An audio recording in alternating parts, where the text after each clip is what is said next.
On July 26, 2018, I had one of the greatest days at any park. This was spent at Silver Dollar City in Branson, Missouri, arguably the best theme park in the country.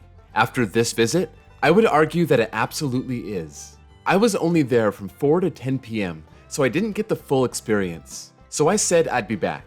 2 years later, I found my way back to see if Silver Dollar City could maintain its status as a top 3 park.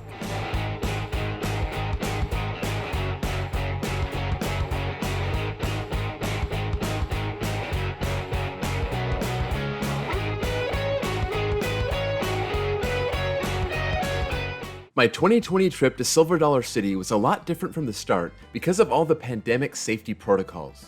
Temperature checks, mandatory masks, and spacing out people on trains. They aren't the only park doing this. This is pretty common for chain parks.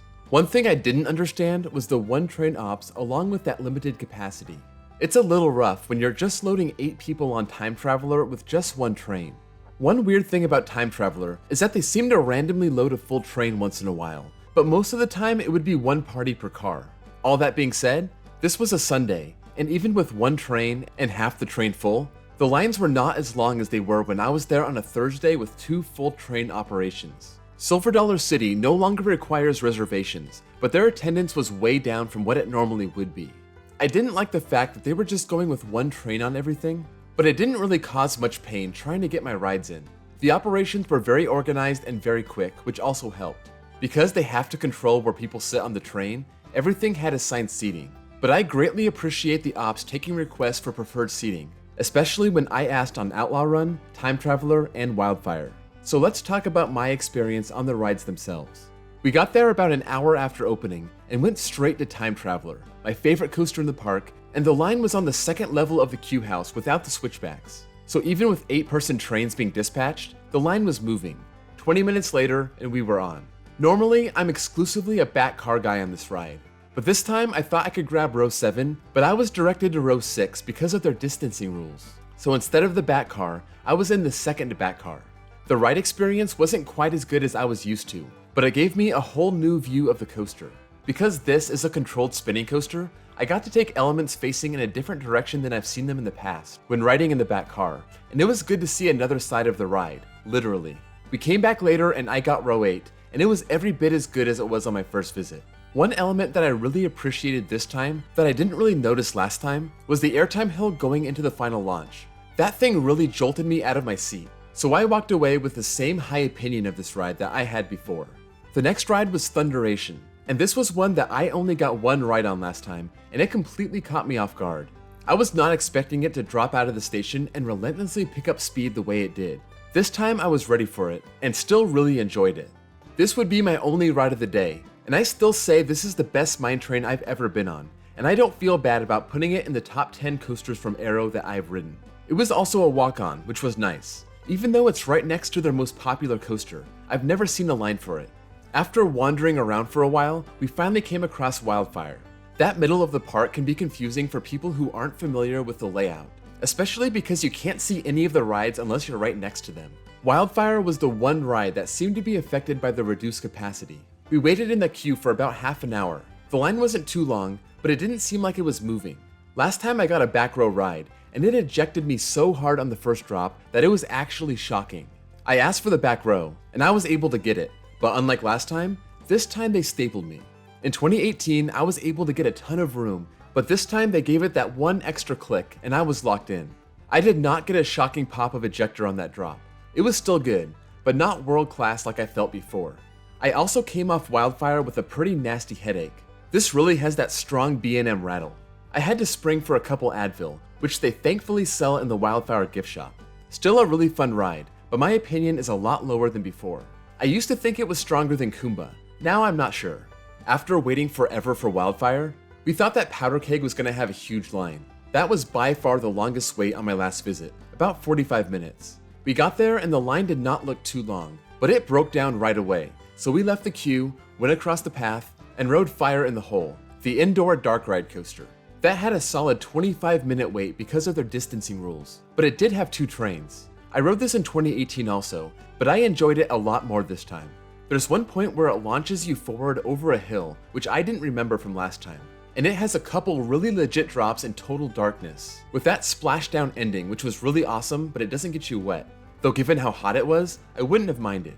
Powder Keg was open again after about a 15-minute wait, and we were assigned the back row. This was by far the biggest surprise of the trip. My 2 rides in 2018 were good, but I didn't think much of it. It was ranked just outside my top 100. This time, I had some of my best rides on Powder Keg. The airtime coming over the hills after that launch was outstanding. Same with the drop off the lift. We were assigned the front on our second ride a couple hours later, which was an awesome experience with that powerful launch and some of the airtime while cresting those hills. The lateral ejector on that turn after the drop off the lift was also wild. I'll have to bump this way up in my overall rankings. Maybe not top 50, but close to it. The last coaster of the day was Outlaw Run, because it's in the back of the park, and we were just trying to hit all the coasters in order from front to back. I was only able to get 1 ride on this trip, and it was in the back row. I was super unimpressed the first time, at least for RMC standards. I thought it was a fantastic ride, but its shortness, roughness, and layout took points away, and it made it my least favorite non-Raptor RMC. The drop was great in the back, as usual, but those rough spots really shoved my lap bar down as far as it would go.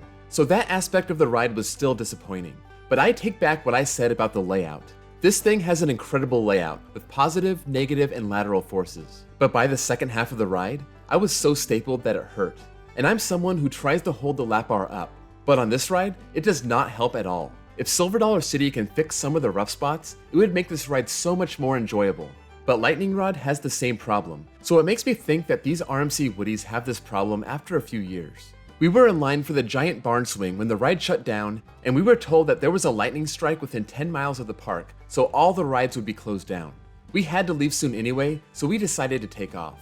We might have a lot of opportunities in the future to visit Silver Dollar City, and we were hot and tired, so we weren't too upset, even though it cost us a shot to ride the train and get more rides that we wanted on Wildfire and Time Traveler. One ride that we admired but skipped was Mystic River Falls, their brand new state-of-the-art rapids ride, with the Western Hemisphere's largest raft drop. Look guys, I hate water rides, especially rapids rides. I can't stand getting soaked on these things, so this really isn't a ride for me. But I really enjoyed watching that tower picking up and dropping off the rafts, so it's no wonder this thing was so expensive, a total of $27 million. I was afraid that my day at Silver Dollar City in 2018 was so good that I had an unrealistic expectation for the park. During that trip, I got a bunch of night rides on Time Traveler and Outlaw Run, and the park was running to perfection. That wasn't really the case this time, especially because of their COVID safety measures. But I walked out of there maintaining my thought that this is in fact the best theme park in the country. They don't have the most coasters, but the variety and the quality is top notch. And if I were to get a season pass, which I probably will, I could easily come here and ride all of those great coasters every time. Magic Mountain has 19 coasters, but I only ride about 7 of them, which is what Silver Dollar City offers. The theming and the atmosphere are second to none. Every inch of the park is themed, every queue, every building, and there's also a lot of shade, which is nice because it does get humid in the Ozarks. When you're in line for Time Traveler, listen up for the great time-related songs on the soundtrack, which are given that old-timey Silver Dollar City twist. So ultimately, I'm glad to report that Silver Dollar City lived up to the hype in my mind, as well as the praise that I gave it after that one visit.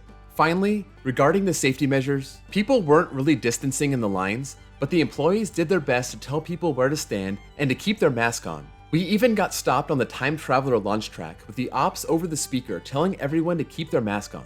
Every ride was enforcing distancing on the train, with the exception of those random full trains on Time Traveler. So if you're being cautious and want to visit a park that's taking their safety measures seriously, Silver Dollar City is definitely doing that. That's all I have for now. Let me know in the comments below if you agree with me that this is the best theme park in the country, and if you visited in 2020, what you think of their operations. If you enjoyed this video, don't forget to drop a like. That's the best way to show your support for the channel. And subscribe if you're new here and like YouTube coaster content. And I'll see you guys all next time.